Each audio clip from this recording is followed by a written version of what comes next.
যাত্রাপথে সবথেকে বেশি গুরুত্বপূর্ণ হলো সম্পর্ক। কারণ এই সম্পর্কগুলো আমাদের সেই ব্যক্তির সাথে পরিচিত করায় যাদের হাত ধরে আমরা এই জীবনযাত্রার পথে অগ্রসর হই। এবার এই সম্পর্কে আপনার কথাবার্তা, আপনার ব্যবহার, এটা অত্যন্ত গুরুত্বপূর্ণ। তাই প্রশ্ন হলো, যাদের সাথে আমাদের এই সম্পর্ক গড়ে উঠেছে তাদের প্রতি আমাদের আচরণ কেমন হওয়া উচিত, তাদের সাথে কেমন ভাবে কথা বলা উচিত। এর একটা বড়ই সহজ উত্তর আছে, দর্পণ। আপনি নিজেকে যেভাবে দর্পণে দেখেন সেভাবেই দর্পণের দিকে তাকান এবং কল্পনা করুন যে আপনার স্থানে সেই ব্যক্তি আছে আর সে আপনাকে দেখছে। এবার বুঝতে চেষ্টা করুন যে আপনার কেমন ব্যবহার হওয়া উচিত, তার আপনার ব্যবহার কেমন হলে ভালো লাগবে আর কেমন হলে তার অনুচিত বোধ হবে। শুধু এইভাবেই সেই ব্যক্তিকে বুঝতে চেষ্টা করুন। কখনো কোনো মানুষের ভালোবাসার প্রয়োজন হয়, কখনো পথপ্রদর্শনের প্রয়োজন হয়, কখনো তিরস্কারের প্রয়োজন হয়, কখনো কটু সত্যের প্রয়োজন হয়, বা কখনো শুধু সঙ্গর প্রয়োজন হয়। যদি দুজন ব্যক্তি এভাবেই একে অপরকে বুঝে অগ্রসর হন তাহলে এই সম্পর্ক আজীবন চলতেই থাকবে। আসুন আমার সাথে ভালোবেসে বলুন, রাধা রাধা। মানুষ সংঘর্ষ করেন জীবনের সামনে এগোনোর জন্য, সাফল্য লাভ করার জন্য, মহান কর্ম করার জন্য। কখনো সে জীবনে একা হয়ে যায়, আবার কখনো তার জীবনে অনেক সংখ্যক লোক চলে আসেন, তাদের সাথে ভিন্ন ভিন্ন ধরনের সম্পর্ক গড়ে ওঠে। কিন্তু তখনই সাবধান থাকা প্রয়োজনীয়, কারণ সব সম্পর্ক সত্য হয় না। যেমন দেখবেন, যখন সাফল্য আসে তখন জীবনে অনেকগুলো সম্পর্কও আসে, নতুন নতুন সম্পর্ক গড়ে ওঠে। কিন্তু যখন ব্যর্থতা আসে তখন খুব কম সম্পর্ক গড়ে ওঠে। আর বেশিরভাগ সময় এই ব্যর্থতার সময় গড়ে ওঠা সম্পর্ক আজীবন আপনার সাথে থেকে যায়। সাফল্য হোক বা অসফলতা, তার কোনো প্রভাব সেই সব সম্পর্কে পড়ে না। সেখানেই সাফল্যের পরে যে সম্পর্ক গড়ে ওঠে, বেশিরভাগ সময় এমনও দেখা যায় যে তার মধ্যে বেশিরভাগ মানুষ আপনাকে নিজের কাজে লাগাবেন, আপনাকে ব্যবহার করবেন, সময় এলে পরে আপনাকে ঠকাতেও পারেন। এর অর্থ এটা নয় যে আপনি জীবনে নতুন সম্পর্ক বানাবেন না, অবশ্যই বানাবেন, কিন্তু ব্যক্তি এবং সম্পর্কের পরখ করা আবশ্যক, আর সময় সময় সেটা করা আবশ্যক। যে কটি সম্পর্ক আপনার জীবনে আছে, যারা আপনার সাথে জড়িয়ে সারা জীবন, যারা আপনার সাথেই থাকবেন, তাদের যত্ন নিন আর তাদের সাথেই অগ্রসর হন। আর আমার সাথে ভালোবেসে বলুন, রাধা রাধা। এই জীবন যেটা আপনি যাপন করেন, জানিয়ে আপনার এত অহংকার, বলুন এই জীবনে আপনার কি আছে? আপনাকে জন্ম দিয়েছেন আপনার মাতা, তারপর আপনাকে হাঁটতে শিখিয়েছেন, কথা বলতে শিখিয়েছেন, ভাষা শিখিয়েছেন, আরো অনেক কিছুই শিখিয়েছেন আপনার গুরু বা আপনার মাতা পিতা, অথবা এই সংসার, ব্যবসা, বাণিজ্য, এই সবকিছুর সাধন অন্য কেউ দিয়েছেন। ধন অর্জন করার সাধনও অন্য কেউ দিয়েছেন, ধনও অন্য কারোর থেকেই লাভ করা হয়েছে, সম্মানটাও অন্য কোনো ব্যক্তি আপনাকে দিয়েছেন। জন্মের পর প্রথম স্নানও অন্য কারোর হাতে করতে হয়েছে, মৃত্যুর পরেও অন্তিম স্নানটাও অন্য কেউ করাবে। তাহলে এই সংসারে আপনার নিজের কি আছে? জীবন, শুধু এটাই আছে যেটা আপনার নিজের। আর এই জীবনকে উচিতভাবে যাপন করুন, পূর্ণরূপে তার সদ্ব্যবহার করুন, আর শ্রেষ্ঠ থেকে শ্রেষ্ঠ কর্ম করুন। যদি সময় এলে পরে অন্য কেউ আপনাকে কিছু দেয়, আপনার যেটার প্রয়োজন ছিল, তাহলে সময় এলে আপনাকেও অন্যদের সব কিছুই দেওয়া উচিত। এই জীবনে যা কিছুই লাভ করেছেন তা উচিতভাবে ভালোবেসে উপভোগ করতে শিখুন, সবার মধ্যে ভাগ করে দিতে শিখুন। মনে রাখবেন, এই সংসারে এমন কিছুই নেই যা আপনার আর চিরকাল আপনার কাছেই থাকবে। আসুন আর আমার সাথে ভালোবেসে বলুন, রাধা রাধা। মানুষের জীবনে যখনই কোনো বিপদ আসে, মানুষ নিজের আশেপাশে দেখে, অন্য কাউকে খোঁজে, ভাবে কেউ এসে তাকে সাহায্য করবে। সে আশা করে যে কোনো ব্যক্তি এসে তার হাত ধরবে আর সেই বিপদ থেকে তাকে মুক্তি দেবে। কিন্তু প্রকৃতি আমাদের এই শিক্ষা দেয় না। কখনো কোনো পাখিকে দেখবেন, একটা পাখি যখনই কোনো ঝড় আসে কি করে? একটা ঝড় এসে তার বাসা ভেঙে দিয়ে যায়, তার বাসা নষ্ট করে দিয়ে যায়। সেই পাখি কিন্তু অপেক্ষা করে না যে কে তাকে এসে সাহায্য করবে। সে কখনো আশা করে না যে কেউ এসে তাকে আশ্রয় দেবে।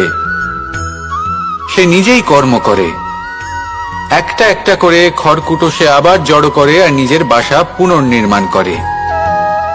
প্রকৃতি আমাদের এটাই শেখায় যে আমরা নিজেরাই প্রত্যেকটা সমস্যার সম্মুখীন হতে পারি। কারণ ঝড় অর্থাৎ সংকট আমাদের সবার জীবনেই আসবে, তার সম্মুখীন হতে হবে আমাদের, আর সেটাও নিজেদের শক্তি দ্বারাই। তার সম্মুখীন হওয়ার সময় নিজেদের সংযত করে রাখতে হবে, আর তার জন্য নিজের ওপর বিশ্বাস রাখা আবশ্যক। আর এই কথাটা বোঝাও আবশ্যক যে যত বড়ই সংকট আসুক না কেন, তার সাথে লড়াই করার মতো যে শক্তি প্রয়োজন, সেই শক্তি আমাদের মনেই নিহিত। শুধু সেই শক্তি খুঁজে নিন আর সেই বিপদের সম্মুখীন হন। এই সংসারের কোনো বিপদ আপনাকে বাধা দিতে পারবে না। আসুন আমার সাথে ভালোবেসে বলুন, রাধা রাধা। আমরা সবাই জীবনের সামনে এগোতে চাই আর সামনে এগোতেও থাকি। আর যখনই কোনো ব্যক্তি জীবনের সামনে এগোতে থাকে তখন তার পথে নিশ্চিত রূপে বাধা আসে। তখন মানুষ ঈশ্বরের কাছে প্রার্থনা করে যে হে ঈশ্বর, আমার জীবনে যেন কোনো বাধা না আসে, আর যত বাধা আছে তার হাত থেকে আমাকে রক্ষা করে নিও। পূর্ণরূপে একটি নিরাপদ জীবনের কামনা করে। কিন্তু সত্যি কথা বলতে এই বাধাগুলো কিন্তু কিছু মাত্রায় আমাদের কাছে আবশ্যক।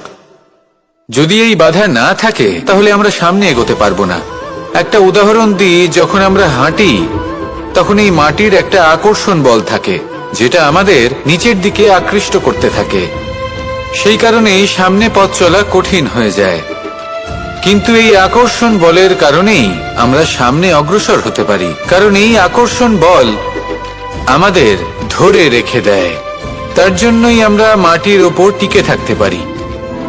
যদি আকর্ষণ বল না থাকে তাহলে আমরা ভারসাম্য হারিয়ে ফেলবো, আর ভারসাম্য হারালে এগিয়ে চলা অসম্ভব হয়ে যাবে। সেই জন্য কখনো জীবনে পূর্ণরূপে নিরাপদ জীবনের কামনা করবেন না। এই যে বাধাগুলো আসে তা কোনো না কোনো কারণে আসে। এটা কেন আসছে সেটা বুঝুন, এদের স্বাগত জানান। এর থেকে যে শিক্ষা লাভ করবেন সেটাই আপনাকে এগিয়ে নিয়ে যাবে। আসুন আর আমার সাথে ভালোবেসে বলুন, রাধা রাধা।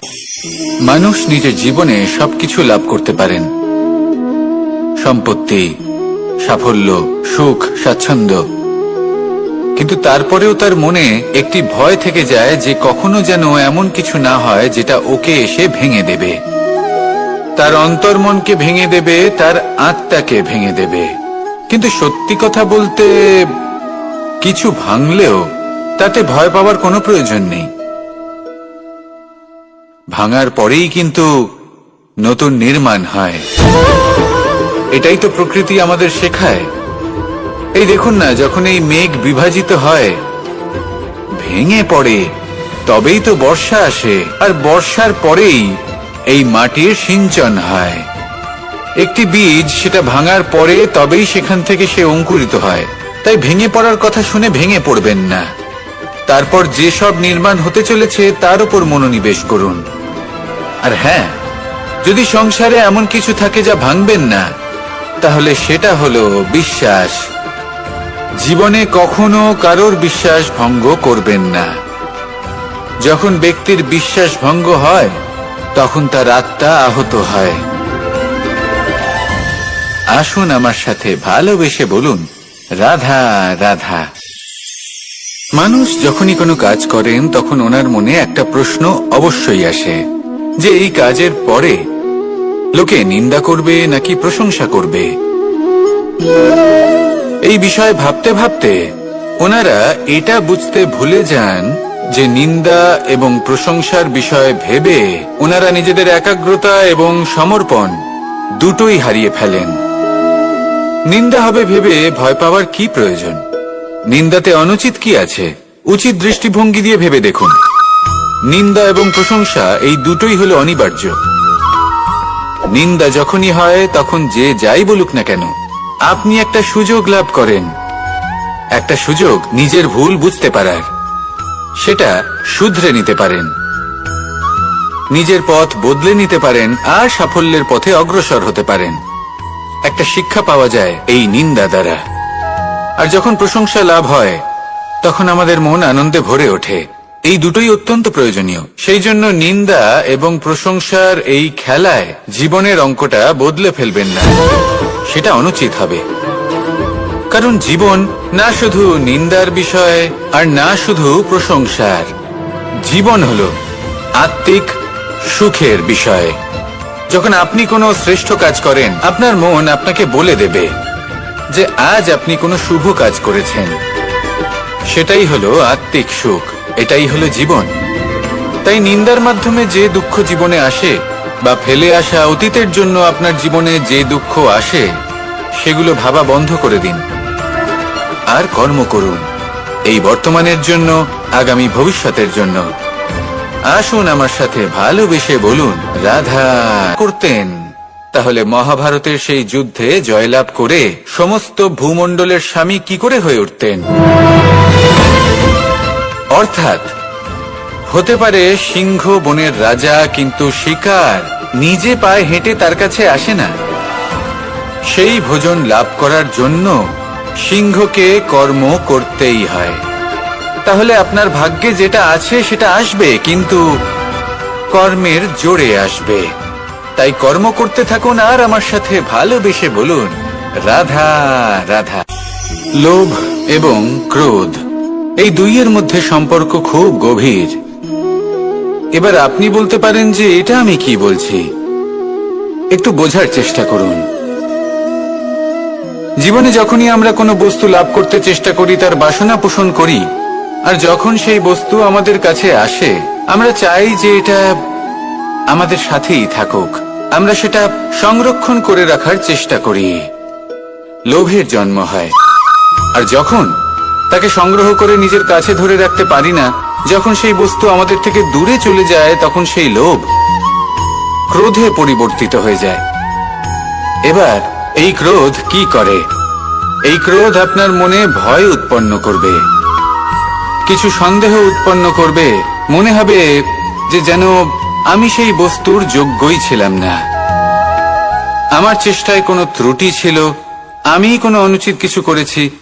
আর এই যে ভ্রম, সেটা আস্তে আস্তে আপনার মনকে ব্যাকুল করে তুলবে। আর এই ব্যাকুল মন আস্তে আস্তে আপনার যুক্তি তর্কের ক্ষমতাকে নাশ করে দেবে। তর্ক বিতর্কের শক্তি অর্থাৎ বিবেক। আর যখন আপনি নিজের বিবেক হারাবেন, তখন এমন মনে হবে যেন আপনি নিজের জীবন নষ্ট করেছেন। এর অর্থ এটা নয় যে জীবনে কামনা করবেন না, ইচ্ছে পোষণ করবেন না। অবশ্যই ইচ্ছে পোষণ করুন, আর যা কিছু লাভ করতে চান তা অর্জন করুন, কিন্তু তার প্রতি মনে লোভ জন্মাতে দেবেন না। সেটা অনুচিত ব্যাপার। একবার যদি লোভ জাগ্রত হয়, তাহলে সেটা আপনাকে আপনার পতনের দিকে নিয়ে যাবে। তাহলে লোভকে নিজের থেকে দূরে রাখুন, ক্রোধও আপনার থেকে দূরে থাকবে। আসুন আমার সাথে ভালোবেসে বলুন রাধা রাধা। দেখুন, এটা তো সবাই করে থাকেন। ধনের কামনা করা, ধন অর্জন করা, ঈশ্বরকে ধন্যবাদ জানানো, সবাই করেন, কিন্তু ফল সবাই পান না।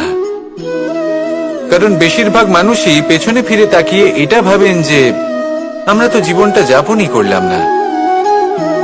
এই জীবনে সবকিছু আছে, সম্পত্তি আছে, স্বাচ্ছন্দ্য আছে, সাফল্য আছে, শুধু সুখ আর শান্তি নেই। এবার এরকমটা কেন হয়? এর পেছনে কারণটা করতে চান, ঈশ্বরকে ধন্যবাদ জানাতে চান। নির্বাচন আপনার।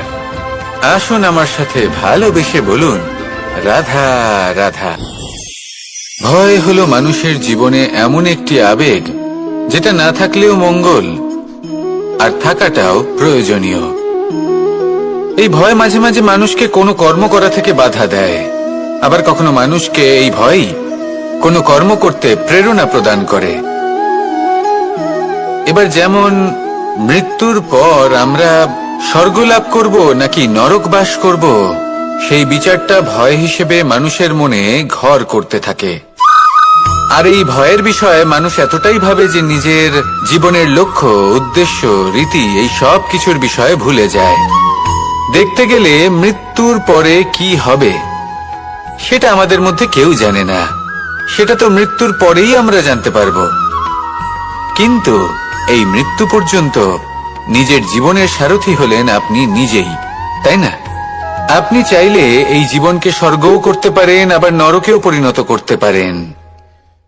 নির্ভর করছে আপনার কর্মের উপর আর আপনার আপনজনের উপর।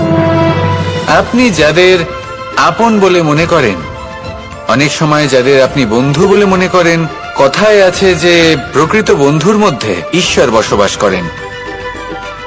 এই বন্ধু আপনাকে হয় পথ থেকে সরিয়ে দেবে বা উচিত পথে নিয়ে আসবে। এরাই আপনার জীবনকে স্বর্গ করে তুলতে পারে বা আপনাকে নরক পথেও টেনে নিয়ে যেতে পারে।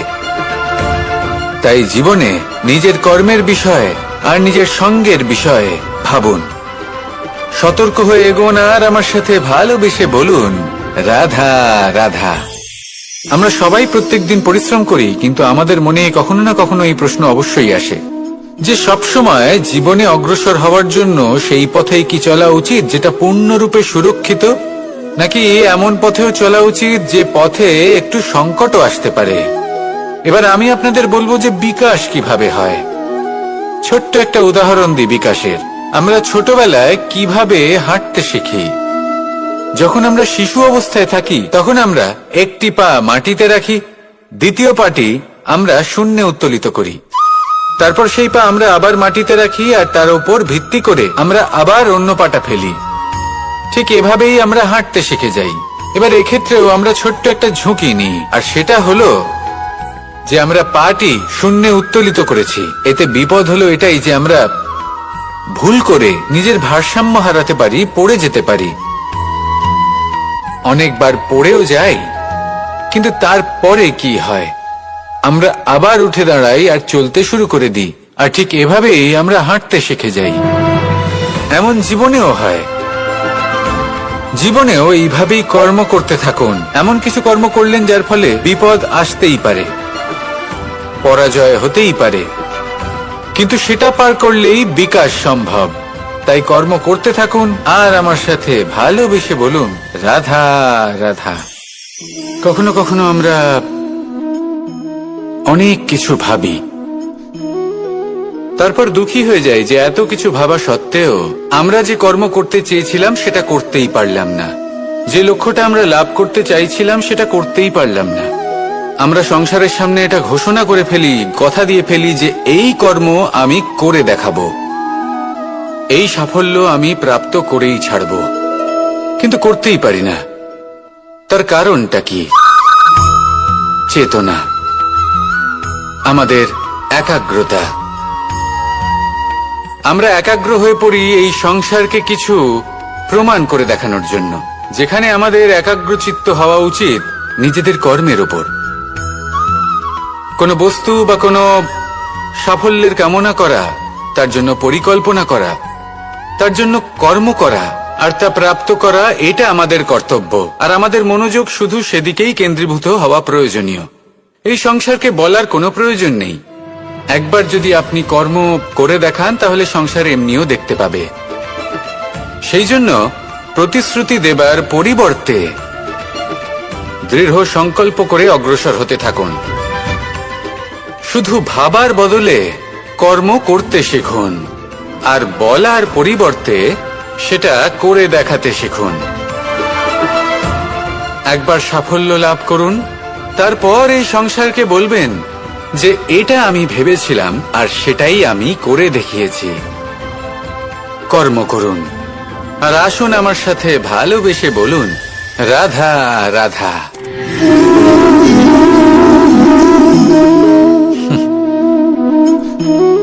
এই স্মৃতিগুলি কি অসম্ভব মূল্যবান, তাই না? শুধু তাদের প্রয়োজন হলো একটি মাধ্যম। যেমন মাখনে ভরা এই মাটির হাঁড়ি দেখে আমার বৃন্দাবনের কথা মনে পড়ে গেল। দেখতে গেলে দ্বারকাধীশ যখন চাইবেন, যেখানে চাইবেন, সর্বোত্তম প্রজাতির মাখন খেতে পারেন। কিন্তু সেই মাখনে, বৃন্দাবনের মাখনের মতো সেই আনন্দ, সেই প্রেম কোথায় আছে? বৃন্দাবনে গোপীদের হাঁড়ি ভেঙে মাখন খাওয়া, বাড়িতে লুকিয়ে চুরিয়ে ঢোকা, পরিশ্রম করা, চুরি করে হাঁড়ি ভেঙে মাখন খাওয়া, তার মধ্যে যে আনন্দ ছিল, সেটা কোনো পাত্রে রাখা মাখনে কি পাওয়া যায়? মায়ের বকা খাওয়া, মায়ের প্রেম অনুভব করা, ওনার হাত থেকে মাখন খাওয়া, যমুনার তটে বসে গোপীদের সাথে হাসি ঠাট্টা করা, রাধাকে উত্ত্যক্ত করা, বৃন্দাবনের স্মৃতিগুলি হলো অমূল্য। যখনই সেগুলো স্মরণ করি তখন এই মন প্রফুল্ল হয়ে ওঠে। কিন্তু আপাতত আমি এই মাখনটা খেয়ে তৃপ্তি লাভ করব। আপনিও আপনার জীবনে সেই অমূল্য অদ্ভুত মুহূর্তগুলোকে স্মরণ করুন এবং আনন্দিত থাকুন। আমার সাথে ভালোবেসে বলুন, রাধা রাধা। কখনো কখনো আমাদের নিজেদের ভাবনা চিন্তাই জীবনের পথে অগ্রসর হতে বাধা দেয়। আমাদের চিন্তা ভাবনা আমাদের সীমাবদ্ধ করে দেয়। আমরা প্রত্যেক দিন পরিশ্রম করি, কিছু দেখি, কিছু লাভ করি, কোনো একটা স্থানে পৌঁছই, আর একটা সময় পরে মনে কেমন যেন একটা ভাবনা উৎপন্ন হয় যে আর কত দেখব, এত কিছু তো দেখে নিলাম, এত কিছু তো লাভ করলাম, এত সাফল্য অর্জন করলাম, আর কত লাভ করব। আর সেখানে আমরা থেমে যাই। এটা হয় আমাদের ভাবনার সীমাবদ্ধতার জন্য। কিন্তু যদি জীবনের কথা বলি, জীবন যদি আপনাকে সেই স্থানে পৌঁছে দেয়, তাহলে তার পরবর্তী পথটাও জীবন আপনাকে নিশ্চিত রূপেই দেখাবে।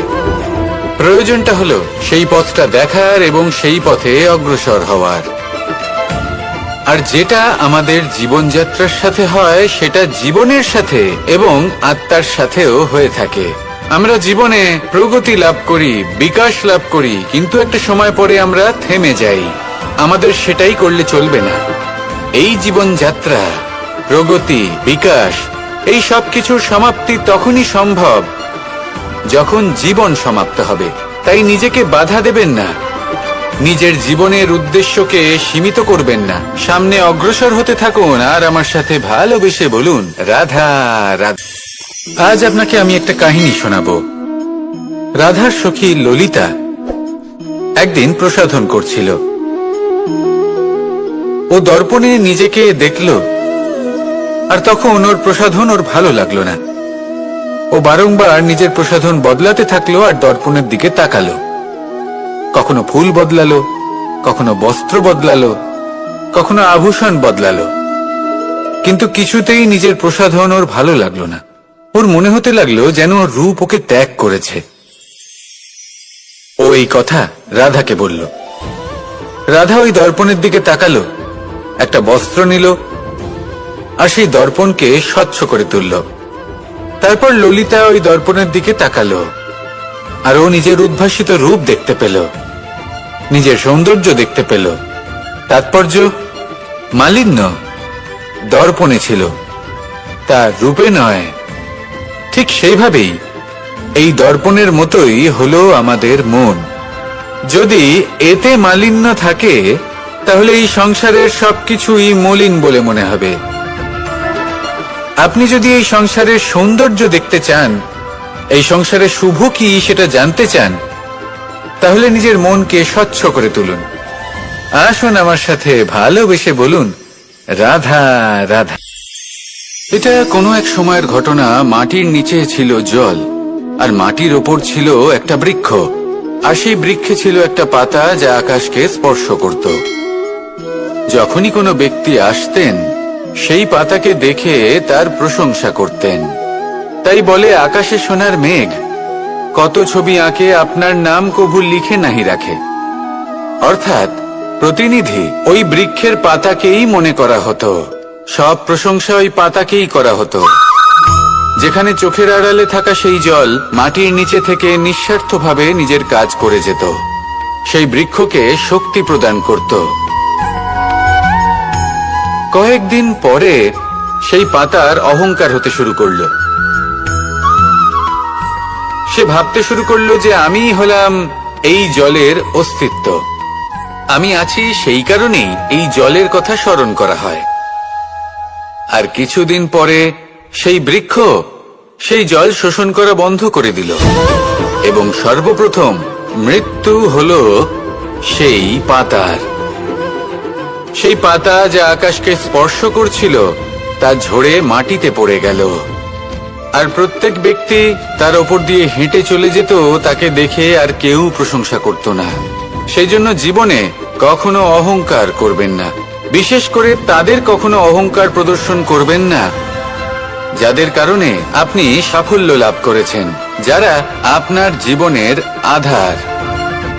চিরকাল তাদের প্রতি কৃতজ্ঞ থাকুন, তাদের সাথে সম্পর্ক বজায় রাখুন, তাদের সাহায্য করুন, আর আমার সাথে ভালোবেসে বলুন, রাধা রাধা।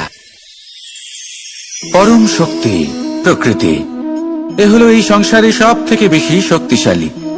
এই প্রকৃতির সামনে কারোর কোনো অস্তিত্ব নেই। এই প্রকৃতি আমাদের জীবন যাপনের জন্য অসংখ্য সম্পদ প্রদান করেছেন, আর তার সাথে এই বিষয়টার দিকেও বিশেষ যত্নবান হয়েছেন যে আমরা যেন এর মোহজালে ফেঁসে না যাই। যেমন পেট ভরানোর জন্য চাল ডাল প্রদান করেছেন, তার সাথেই সেই চাল ডালের মধ্যে কীটের উপস্থিতি রেখেছেন, যাতে সেই চাল ডাল সময়ের সাথে সাথে খারাপ হয়ে যায়। উচিত সময় যদি গ্রহণ না করেন তাহলে সমস্ত সবজি নষ্ট হয়ে যাবে। যেমন আমাদের এই মনুষ্য শরীর, তা সে যতই সুন্দর হোক না কেন, মৃত্যুর পরে এই শরীরে পচন ধরে, যাতে এই শরীর থেকে দুর্গন্ধ বেরোয়। এমনটা প্রকৃতি কেন করেছে? যাতে আমরা যত শীঘ্র সম্ভব সেই দেহের অন্ত্যেষ্টিক্রিয়া করতে পারি, তাকে বিদায় জানাতে পারি, আর তাকে পঞ্চমহাভূতে বিলীন হতে দিতে পারি। প্রকৃতি যেটা করছে সেটা অনুচিত নয়। প্রকৃতি এই কারণে এমন করে যাতে আমরা কর্মবন্ধনে আবদ্ধ থাকি, মোহর বন্ধনে নয়। যেমন ধরুন এই শস্য, ধরুন আপনি চেষ্টা করছেন এই শস্য পেতে, এবং আপনার জীবনে সেই শস্য আপনি লাভ করছেন অত্যাধিক মাত্রায়, তাহলে তা ভোগ করুন, আর বাকি শস্যটা সবার মধ্যে ভাগ করে দিন, যাতে অন্যেরও পেট ভরে তাতে। যদি আপনি সাফল্য লাভ করেন, শ্রেষ্ঠ কর্ম করেন, শ্রেষ্ঠ ব্যক্তি হয়ে ওঠেন, তাহলে কখনো অহংকার করবেন না, অহংকারী হয়ে উঠবেন না। সেই সাফল্য, সেই শ্রেষ্ঠত্বর সদ্ব্যবহার করুন অন্য কারোর জীবন প্রকাশময় করার জন্য। তবেই আপনার সেই সাফল্য, আপনার শ্রেষ্ঠত্ব জীবনে আরো ঊর্ধ্বমুখী হবে। সবার শেষে আমরা সবাই পঞ্চমহাভূতে বিলীন হয়ে যেতে চলেছি। উচিতভাবে এই জীবনের সদ্ব্যবহার করুন, কর্মের সাথে জড়িত থাকুন, এই প্রকৃতির পথপ্রদর্শন মানতে থাকুন, আর আমার সাথে ভালোবেসে বলুন, রাধা রাধা। এই ফুল কি সুন্দর হয়, তাই না? মন মোহিত করে দেবার মতো রং, সুগন্ধ, আর এতটাই কোমল হয় যে খুব সহজেই আপনি একে পিষে দিতে পারেন। এই ফুল আপনাকে কিছুই বলবে না, প্রতিবাদও করবে না, আপনাকে আঘাতও করবে না, আপনি কোনো চিৎকার শুনতে পাবেন না। শুধু যাওয়ার সময় আপনার হাতে মধুর একটা সুবাস রেখে যাবে। কিন্তু এই কাজটা আপনি কাঁটার সাথে করতে পারবেন না। কাঁটা আপনাকে অত্যন্ত যন্ত্রণা দেবে, সেটা আপনিও জানেন। এবার এই ফুল আর কাঁটার মধ্যে যে পার্থক্য, সেটাই হলো পার্থক্য সজ্জন এবং দুর্জনদের মধ্যে। কখনো কখনো আমাদের জীবনে এমন কিছু ব্যক্তি আসেন যারা অত্যন্ত কোমল, তাদের আমরা দমন করে বসি, আর বেশিরভাগ সময় তারাই আমাদের সব থেকে বড় শুভাকাঙ্ক্ষী হন। তারা চাইলে বিরোধিতা করতেই পারেন, চাইলে আমাদের উপর প্রহার করতেই পারেন, কিন্তু তা করেন না। আর এই কথাটা আমরা তখন বুঝতে পারি যখন বাস্তবে আমাদের সামনে কোনো শত্রু, কোনো দুর্জন ব্যক্তি, কোনো কাঁটা বাধা হয়ে দাঁড়ায়। তাই জীবনে কোনো ব্যক্তি যদি নীরব থাকে, কোমল হয়, তাকে দমন করবেন না। হতে পারে সেই ব্যক্তি আপনার জীবনের সব থেকে বড় পুঁজি হয়ে ওঠেন। আসুন আমার সাথে ভালোবেসে বলুন, রাধা রাধা। এই সংসারে এই সংখ্যাটি অত্যন্ত শক্তিশালী। আপনি জীবন যাপন করেন একবার, জন্মগ্রহণ হয় একবার, মৃত্যু আপনি একবারই লাভ করেন। এই এক সংখ্যাটি অত্যন্ত গুরুত্বপূর্ণ। যদি আপনি এককে একের বিরুদ্ধে করে দেন, তাহলে সেটা হলো রাজনীতি। মানুষ সেখানে ষড়যন্ত্র করতে শিখে যায়। আর যদি আপনি এককে একের সাথে মিলিত হতে না দেন, তাহলে সেটা কূটনীতি হয়ে দাঁড়ায়, মানুষ সেখানে ছলনা করতে শিখে যায়। এবার যদি আপনি এককে একের সাথে মিলিত করে দুই করে দেন, তাহলে সেটা গণনীতি হয়ে দাঁড়ায়। মানুষ সংগ্রহ করতে শেখে, লাভ করতে শেখে। আর যদি আপনি এক এবং এক মিলিয়ে শূন্য করে দেন, তাহলে তাকে আধ্যাত্ম বলা হয়, যেখানে আমরা নিজেকে ঈশ্বরের কাছে পূর্ণরূপে সমর্পণ করে দিই। আর যদি আপনারা এক আর এক এই দুইকে মিলিয়েও একই থাকতে পারেন, তাহলে তাকে প্রেম নীতি বলা হয়। যেমন আমি আর রাধা, না আমরা শূন্য আর না আমরা দুজন ভিন্ন। দুজন ভিন্ন হয়েও আমরা অভিন্ন। এর দ্বারা জীবনের অর্থ বুঝতে পারা যায়। তাই এই অর্থ বুঝতে শিখুন। এই মন প্রসন্ন হয়ে বলবে, রাধা রাধা। আমরা মনে করি অন্যের উপকার করা, কারোর ভালো করা, কাউকে সাহায্য করা, সেবা করা, দান করা, সুখে দুঃখে কারোর সাথে থাকা, এ হলো আমাদের জীবনের সবথেকে বড় কর্তব্য।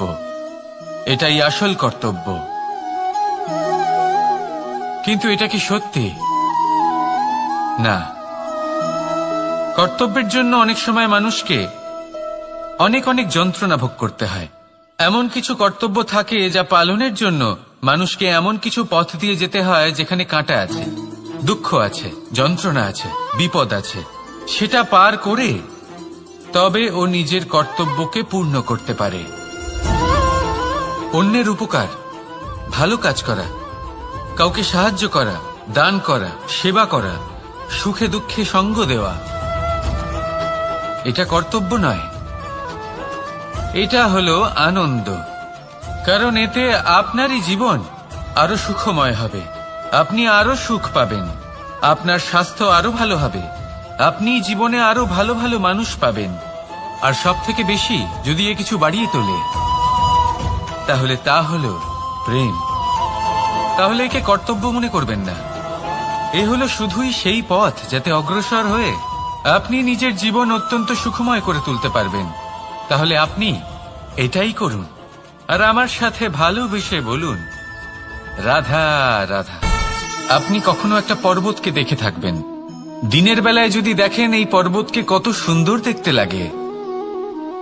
এত বিশাল, এত সুন্দর প্রকৃতির এই দৃশ্য দেখে মনে শুভ চিন্তার উদ্ভব হয়। এবার সেই পর্বতকেই আপনি অন্ধকারে দেখুন, ততটাই ভয়াবহ মনে হয়। এবার এটাই হয় মানুষের সাথেও, আর এটাই হয় অন্য কোন স্থানের সাথেও। এবার এর কারণ কি? তাহলে কি মানুষের রূপ, তার ব্যক্তিত্বের কোনো মাহাত্ম্য নেই? না, এরকম কখনোই নয়। এর সমস্ত কৃতিত্ব পায় প্রকাশ। শুধুমাত্র এই প্রকাশে আপনার গুণকে, আপনার ব্যক্তিত্বকে, আপনার রূপ আরো উজ্জ্বল করে সংসারের সামনে নিয়ে আসে। তাহলে আপনিও অন্ধকার থেকে প্রকাশের পথে অগ্রসর হন, সেই মানুষগুলোর দিকে অগ্রসর হন, সেই দিশায় অগ্রসর হন যা আপনার ভেতরের গুণগুলিকে, আপনার ব্যক্তিত্বকে সংসারের সামনে আনতে পারে। যদি আপনি তা করতে পারেন, তাহলে আপনি জীবনভর সুখী থাকবেন। আসুন আর আমার সাথে ভালোবেসে বলুন, রাধা রাধা। আপনি কখনো সূর্যের আলোকে নিজের হাতের মুঠোর মধ্যে রাখার চেষ্টা করেছেন? আপনি নিশ্চয়ই জানেন যে সেটা সম্ভব নয়। আপনি জলকে কখনো বেঁধে রাখার চেষ্টা করুন, সেটাও সম্ভব নয়। কিন্তু যখন এই সূর্যের প্রকাশ, এই উত্তাপ পৃথিবীতে আসে, তখন ধরিত্রী কি করে? সে সমস্ত বনস্পতির মধ্যে তা ভাগ করে দেয়, তাদের বিকাশের সহায়ক হয়ে ওঠে। আর এই ধরিত্রীকে পুজো করা হয়, একে ধরিত্রী মাতা বলা হয়। সেই রকমই চন্দ্রমা রাত্রে যখন উজ্জ্বল হয়, নিজের আলো বিকশিত করে, তখন পথচারী পথিককে তার পথ দেখায়। সেই জন্য চন্দ্রমাকে দেবতা বলা হয়। ঠিক সেইভাবেই আপনি কখনো এই প্রকৃতিকে বেঁধে রাখার চেষ্টা করবেন না। একে আগলে রাখতে শিখুন, একে ভাগ করে নিতে শিখুন, ঠিক প্রেমেরই মতো। এই প্রেমকে কখনো নিজের হাতের মুঠোয় আবদ্ধ করার চেষ্টা করবেন না, বরং একে মন খুলে ভাগ করে নিতে শিখুন। এটা যদি আপনি শিখে নিতে পারেন, তাহলে নিজেকেও প্রসন্ন রাখতে শিখে যাবেন, অন্যদেরও প্রসন্ন রাখতে শিখে যাবেন। আসুন আর আমার সাথে ভালোবেসে বলুন, রাধা রাধা। দুঃখ কি, ভয় কি, এদের কিছুটা এইভাবে ভাবা যেতে পারে। জীবনে যখনই আপনি কিছু একটা লাভ করবেন, তখন সেটা হারানোর ভয় তার সাথেই চলে আসে। যেমন আপনি যদি ধন অর্জন করেন, ধন হারানোর ভয় তার সাথেই চলে আসে। সম্পত্তি অর্জন করলে সেটা লুট হবার ভয় তার সাথেই চলে আসে।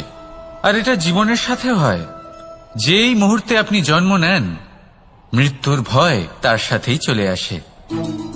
জন্ম না নিলে মৃত্যু কিভাবে হবে? মৃত্যুর ভয় কোথা থেকে আসবে? এবার এই ভয় কি সেটা আপনাকে বুঝিয়ে বলি। এই ভয় যদি মনের মধ্যে থাকে, জীবনে থাকে, তাহলে যা কিছু লাভ করবেন, সুখ, সম্পত্তি, সুবিধা, ধন, এইগুলি লাভ করার একটা আনন্দ থাকে, এদের সাথে জীবনযাপন করার একটা আনন্দ থাকে। এই ভয় সেই আনন্দ আপনার থেকে কেড়ে নেয়। ধরে নিন কাল আপনার মৃত্যু হতে চলেছে। এবার কালকের মৃত্যুর ভয় আজই মনে পুষে রাখলে, তাহলে এই ভয় আজকের সুখ, আজকের শান্তি আপনার থেকে কেড়ে নেবে। ভয় এটাই করে। সেই জন্য মনে রাখবেন, ভয়ের সঙ্গ আপনি ত্যাগ করে দিলে জীবন যাপনের যে সুখ তা চিরকাল আপনার সাথে থাকবে। আসুন আর আমার সাথে ভালোবেসে বলুন, রাধা রাধা। আপনি কখনো কোনো পর্বতে চড়েছেন? কথায় আছে, যখন আমরা পর্বতারোহণ করি, ওপরে ওঠার সময় দুর্ঘটনার সম্ভাবনা কিছুটা কমে যায়।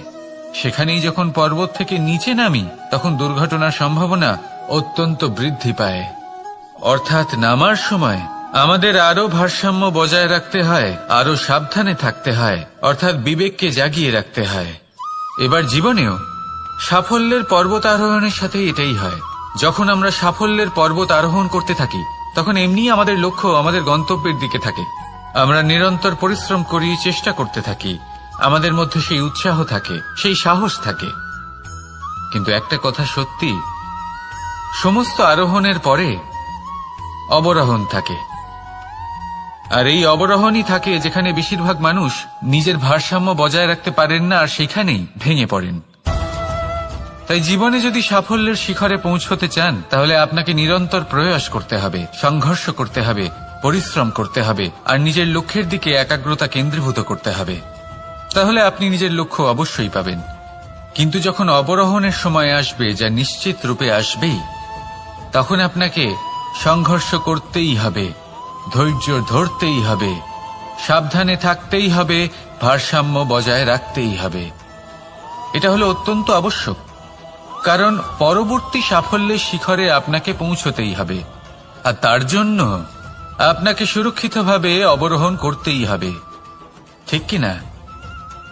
আসুন আর আমার সাথে ভালোবেসে বলুন, রাধা রাধা।